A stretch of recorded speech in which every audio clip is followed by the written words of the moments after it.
মেহেদী হাসান খানের কাছে কৃতজ্ঞ থাকা উচিত তার অবদানের জন্য। গবেষণা শাখায় মইদুল হাসান, হেলাল হাফিজ মরণোত্তর 2100 পদক 2025-এ ঘোষিত হয়েছে। উস্তাদ নীরদ বরণ বড়ুয়া, এটি একটি মরণোত্তর পুরস্কার। আমি প্রথমে যে নামটার কথা বলতে চাই, উনি হচ্ছেন মইদুল হাসান। আপনারা সবাই নিশ্চয়ই মূলধারা 71 বইটা পড়েছেন। মূলধারা 71-এর যিনি লেখক মইদুল হাসান, তাকে 2100 পদক 2025-এ ঘোষিত করা হয়েছে। এটা হচ্ছে গবেষণা শাখায় মইদুল হাসান। এরপরে যে নামটা আমি ঘোষণা করতে চাই, শহীদুল জহির। আমরা সবাই জানি যে হুমায়ুন আহমেদ পরবর্তী সময়ে সম্পূর্ণ নতুন এবং নিজস্ব স্বর নিয়ে আসেন উনি সাহিত্যে। ভাষা ও সাহিত্য অবদানের জন্য 2025-এ 2100 পদকে ভূষিত হয়েছেন শহীদুল জহির, এটি মরণোত্তর পুরস্কার। এরপরে 12 নম্বর হেলাল হাফিজ। আমাদের দুর্ভাগ্য যে উনি জীবিত থাকা অবস্থায় বাংলাদেশ তাকে সম্মানিত করতে পারেনি, কিন্তু আমরা মনে করি বেটার লেট দ্যান নেভার।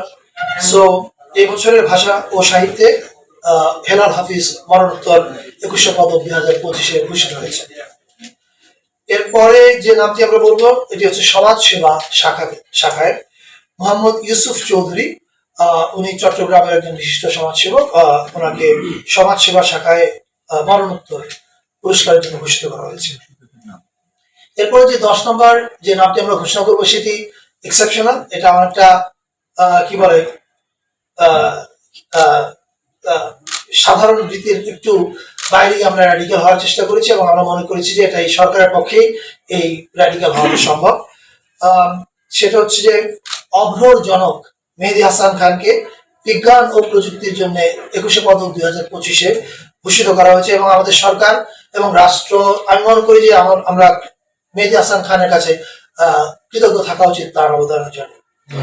এরপরে 9 নম্বর হচ্ছে শিক্ষায় ডক্টর নিয়াজ জামান। আপনারা জানেন যে উনি বিশিষ্ট অধ্যাপক, লেখক এবং গবেষক। তাকে ভূষিত করা হয়েছে 2100 পদক 2025-এ শিক্ষা ক্যাটাগরিতে।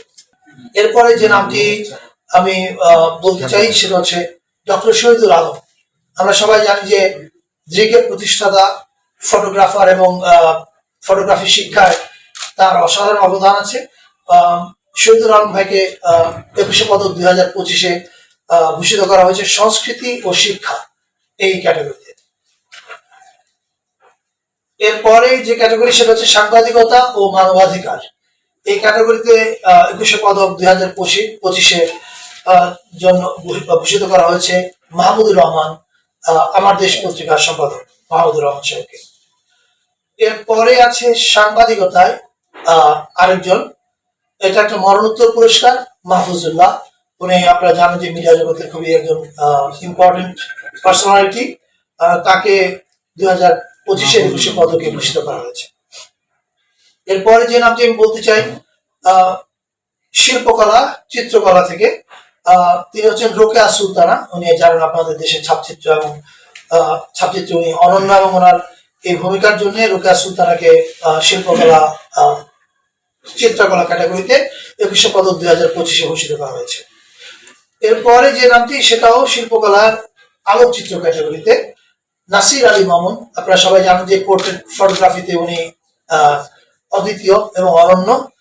নাসির আলী মামুন ভাইকে 2100 পদক 2025-এ ঘোষিত করা হয়েছে। এরপরে যে নামটি বলবো, সেটা হচ্ছে সঙ্গীত, শিল্পকলা সঙ্গীত।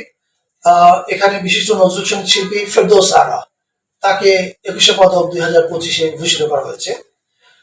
এরপরে যে নামটি, এটাও শিল্পকলা সঙ্গীত। উনি একজন বিশিষ্ট সঙ্গীত শিল্পী এবং উস্তাদ নীরদ বরণ বড়ুয়া, এটি একটি মরণোত্তর পুরস্কার। এরপরে যে নামটি আমরা বলবো, সেটা হচ্ছে শিল্পকলা চলচ্চিত্র। ওনার ছবির নাম বললে আপনারা সবাই জানবেন, ছুটির ঘন্টা নামে এক অসাধারণ ছবি বানিয়েছিলেন, এবং আরো অনেক ছবি বানিয়েছেন তিনি। আজিজুর রহমান, এটি একটি মরণোত্তর পুরস্কার, এবং এটার ক্ষেত্রে একই কথা বলতে চাই, ওনাকে অনেক আগেই 2100 পদক বা রাষ্ট্রীয় সম্মান পাওয়া উচিত ছিল, কিন্তু যাই হোক, বেটার লেট দ্যান নেভার।